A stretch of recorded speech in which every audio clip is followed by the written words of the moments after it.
ነፊልሞችና ሄኖክ በመጽሐፍ ቅዱስ ውስጥ የተደበቀው የፍጥረት ምስጢር።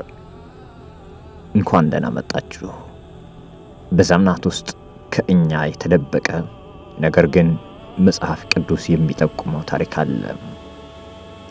ዛሬ የምንመለከተው ታሪክ ነፊልሞች እነማን ነበሩ?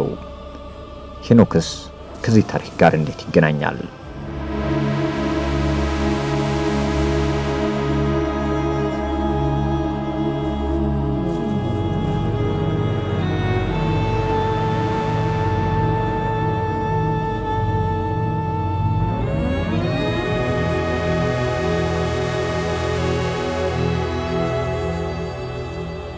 ይህ ታሪክ የሰው ዘር በምድር ላይ ከሰፋ በኋላ የጥፋት ውሃ ከመምጣቱ በፊት ስለተከሰተ ዓለም አቀፍ ውድቀት ይናገራል። ነፊልሞች የሚባሉት ግዙፎቹ ከየት እንደመጡ፣ በምድር ላይ ምን እንዳደረጉና ሄኖክ ድርጊት ለዘመናችን ምን ትምህርት እንደሚሰጥ እንመራመራለን።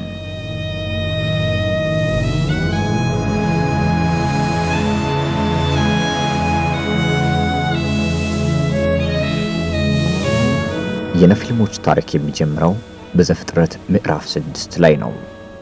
ጥቅሱ እንዲህ ይላል፣ የእግዚአብሔር ልጆችም የሰውን ሴቶች ልጆች መልካሞች እንደሆኑ አዩ፣ ከሁሉም የወደዱትን ለራሳቸው ሚስቶች አድርገው ወሰዱ። በዚያም ጊዜ ነፊልሞች በምድር ላይ ነበሩ። የእግዚአብሔር ልጆች እነማን ናቸው? በዚህ ዙሪያ ሁለት ዋና ዋና ትርጓሜዎች አሉ። አንደኛው የወደቁ መላእክት።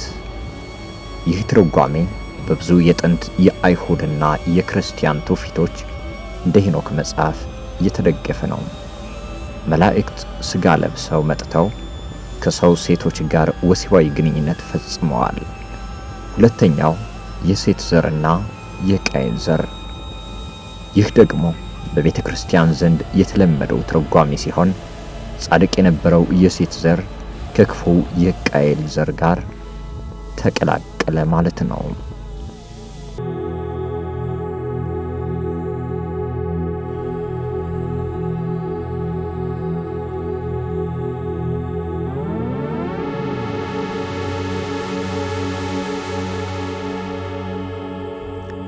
ነፊልሞች እነማን ነበሩ?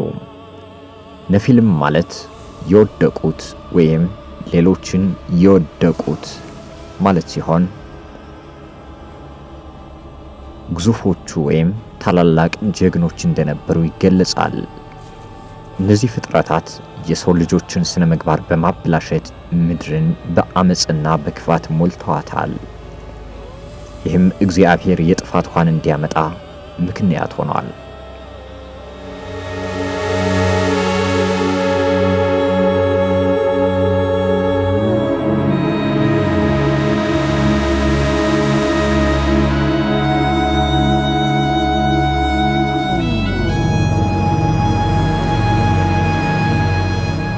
በዚህ አስከፊ የአመጻ ዘመን ውስጥ ሄኖክ የተባለ ልዩ ሰው ነበር። ዘፍጥረት 5:24 ላይ ስለ እርሱ ሄኖክም ከእግዚአብሔር ጋር ተመላለሰም፣ እግዚአብሔርም ወሰደውና አልተገኘም ይላል።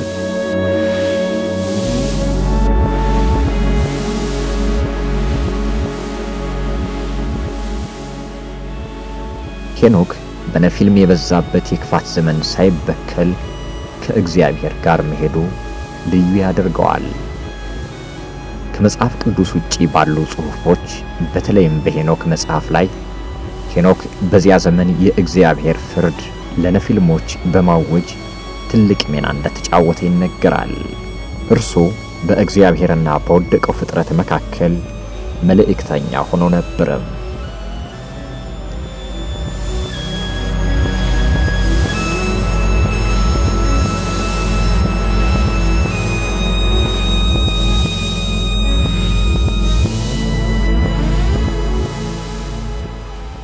ሄኖክ ለምን በሕይወት ተወሰደ?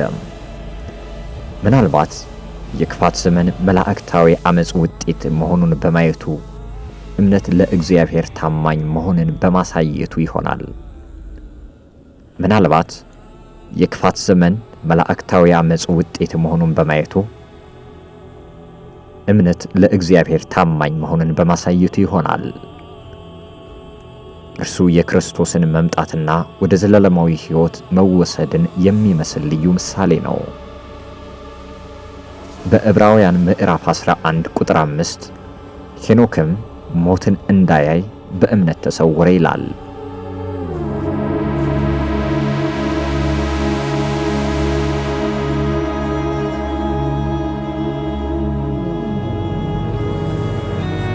የነፊልሞች ታሪክ ትልቁ ትምህርት የኃጢአት ስፋትና ጥልቀት ነው። የሰው ልጅ ውድቀት ከሰማያዊ አካላት ጋር መደበላለቁ ምድርን ሙሉ በሙሉ አበላሽቷል። እግዚአብሔር ዓለምን በውሃ ለማጥፋት የፈለገውም ሰው ሙሉ በሙሉ በመበላሸቱ ነበረም።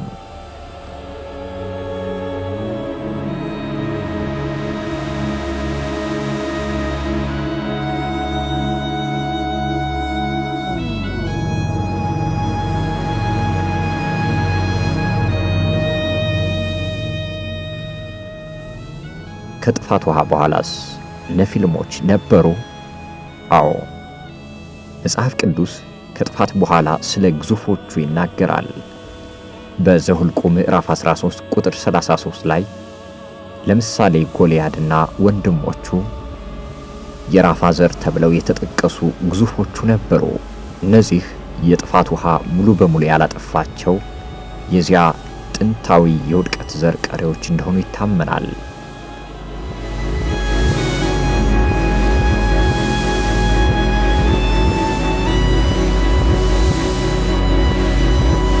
የሄኖክ ተሞክሮ ደግሞ ለእኛ የተስፋ ምልክት ነው። በታላቅ ክፋት በተሞላ ዓለም ውስጥ እንኳን ከእግዚአብሔር ጋር መሄድና ለእርሱ ታማኝ መሆን ይቻላል። ሄኖክ የጥፋት ፍርድን ሳያይ የተወሰደው ንጽሕናንና እምነቱን በመያዙ እንደሆነም መረዳት ይቻላል።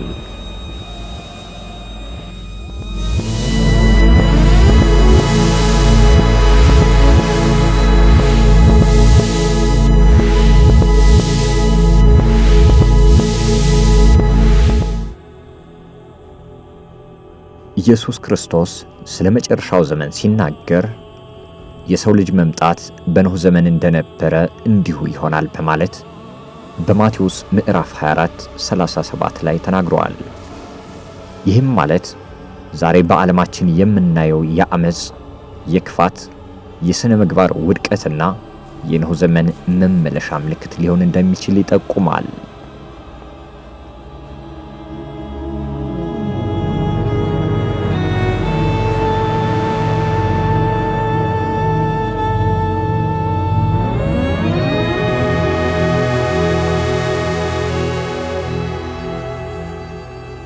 ከዚህ ታሪክ የምንወስደው ትልቅ ትምህርት የመጀመሪያው ጠብቆ መኖር፣ እንደ ሄኖክ ሁሉ ከዓለም ክፋት ተለይተን ከእግዚአብሔር ጋር መጓዝ አለብን የሚለው ነው።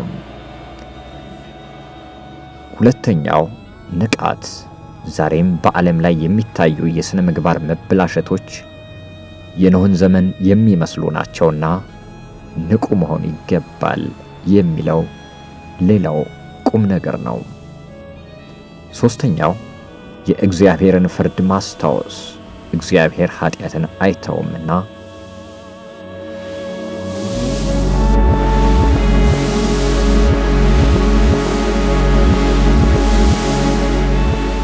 ዓለምን ሁሉ በውሃ እንደፈረደ ወደፊትም በእሳት ይፈርዳል።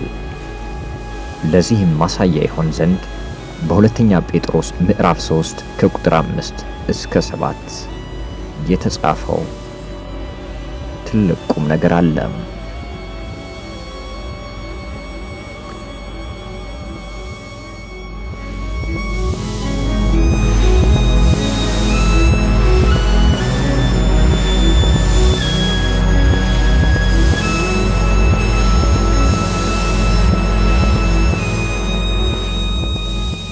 የነፊልም ታሪክ ለእኛ ትልቅ የመንፈሳዊ ውጊያ መነሻ ነው። ዋናው ትምህርታችን ምን ያክል ዓለም በክፋት ቢሞላ ከእግዚአብሔር ጋር መመላለስ ዘላለማዊ በረከትንና ደህንነትን እንደሚያስገኝ ነው።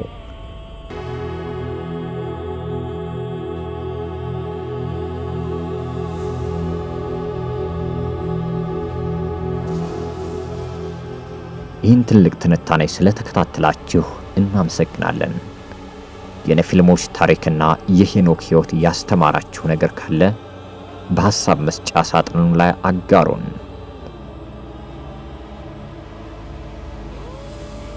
ለሌሎችም እንዲደርስ ሸር አድርጉት። ተጨማሪ መንፈሳዊ ምስጢሮችን ለመማር ሰብስክራይብ በማድረግ የደወል ምልክቱንም ተጫኑ። ሰላም ሁኑ።